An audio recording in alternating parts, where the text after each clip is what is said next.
نحمدہ ونصلی ونسلم علی رسولہ الکریم بسم اللہ الرحمن الرحیم۔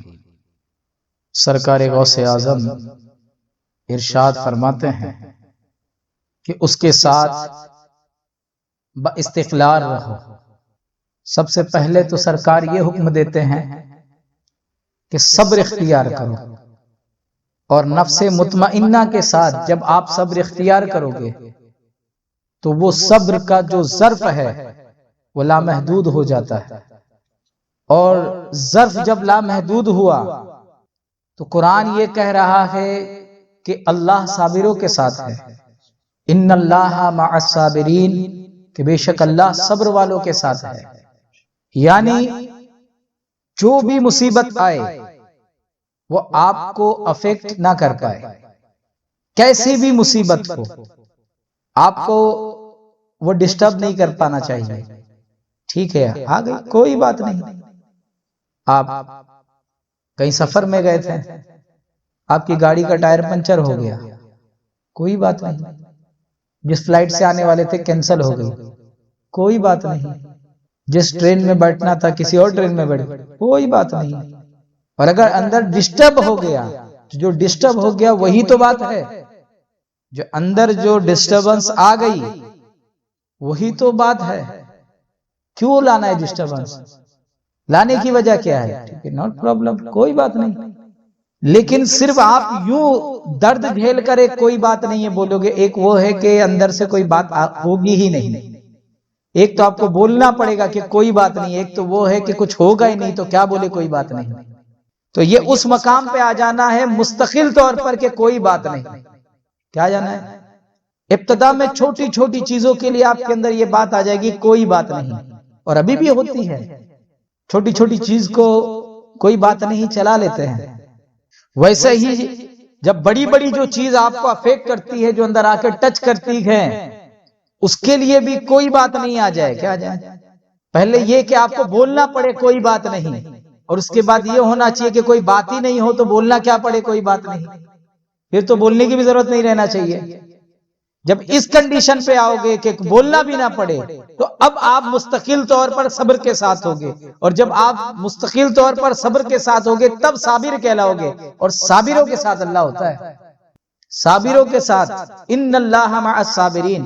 اب جب وہ صبر کرنے والے جو ہے جب اس کے جلووں کی معیت میں رہیں گے، اس کے ساتھ وہی کہہ رہے ہیں کہ آپ کو بیدار ہو جانا ہے۔ بیدار ہونے کا مطلب کیا ہے؟ بیدار ہونے کا مطلب کیا ہے؟ یعنی سرکار غوث اعظم ارشاد فرماتے ہیں کہ اس کے ساتھ با استقلال رکھو اور اس کے لیے بیدار ہو جاؤ۔ کیا مطلب ہے آپ کا؟ تو آپ یہی کہنا چاہ رہے ہیں کہ جیسے ایک آدمی خواب دیکھ رہا ہے، تو خواب میں اس کی گاڑی کا ایکسیڈنٹ ہوا، سامنے جب آمنے سامنے گاڑی آ گئی تو وہ ڈر بھی رہا ہے، وہ پریشان بھی ہو رہا ہے، خواب میں اس کو چوٹ مار وغیرہ لگی، اس کا درد بھی ہو رہا ہے، پریشان بھی ہو رہا ہے، اس میں جو ہے اضطرابیت ہے، سب ہے، لیکن یہ ساری اضطرابیت اس خواب میں ہے۔ جیسے ہی خواب سے جاگے گا ساری اضطرابیت ختم ہو جائے گی۔ تو یہ جہاں یہ بتا رہے ہیں کہ اس کے ساتھ مستقل طور پر رہنا ہے، اس کے ساتھ با استقلال رہنا ہے، وہ ساتھ میں علاج بھی بتا رہے ہیں کہ وہ استقلال تم کب رہ پاؤ گے؟ جب آپ بیدار ہو جاؤ، یا یہ کہہ لیجئے کہ جب آپ اس مقام پہ آ جاؤ گے کہ آپ کو چیزیں جو ہیں آپ کو ذرا بھی افیکٹ ہی نہیں کر پائے، یہ چیزیں آپ کو اندر جا کر کے جو آپ کو ٹچ نہیں کرے، آپ کو اندر جا کر کے کوئی فیل نہیں کرائے، اس وقت آپ جو اس کنڈیشن میں آئیں گے، اور یہ کنڈیشن جو ہے یہ جاگنے کی طرف کا قدم ہے، یعنی اپنے بیداری کی طرف قدم بڑھا دیا ہے۔ اب آپ کتنی بلندی پہ جا سکتے ہو آپ کے ہاتھ میں ہے۔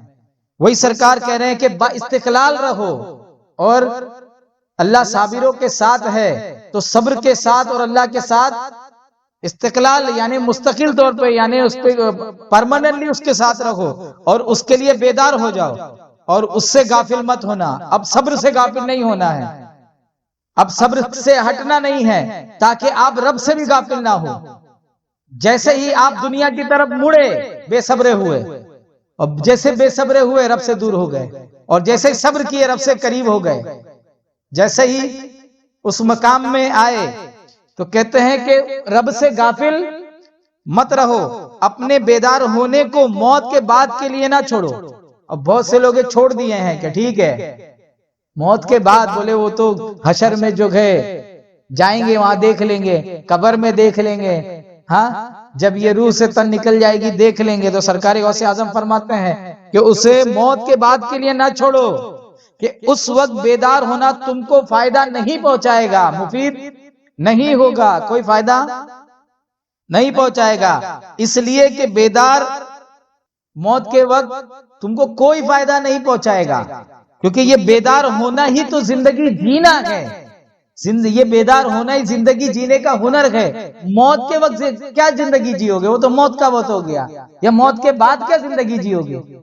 یہ بیدار ہونا ہی زندگی جینے کے لیے ہے۔ کس کے لیے؟ یہ زندگی جینے کا جو ہنر ہے یہ وہی بیداری ہے۔ اگر یہاں بیدار ہو گئے تو یہ مفید ہے، اور موت کے بعد بیدار ہو گئے تو زندگی جینا ہی نہیں ہے، تو وہ بیدار ہو کے کرو گے کیا؟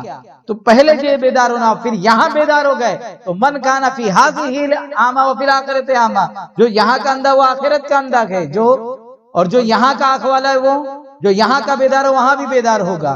تو بیدار ہونے کے لیے کہہ رہے ہیں، اس کے لیے بیدار بنو، اس سے ملنے سے قبل بیدار بنو، اپنے غیر اختیاری بیدار ہونے سے قبل غیر اختیاری طور پہ بیدار بنو گے تو اب جو اس نے تم کو ایک اختیار دیا گے اچھائی اور برائی میں فرق کرنے کا، تو اس کائنات کی سب سے بڑی اچھائی کچھ ہے، وہ رب کے جلوے ہیں، وہ اس کا نور ہے، وہ اس کی ہدایت ہے۔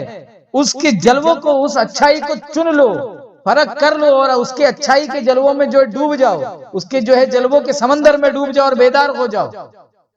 وہی کہہ رہے ہیں کہ اب جو اختیار اس نے دیا ہے اس اختیاری طور پر بیدار ہو جاؤ، غیر اختیاری طور پر بیدار ہونے سے پہلے اختیاری طور پر بیدار ہو جاؤ، ورنہ پشیمان ہوں گے، ورنہ پچھتاؤ گے۔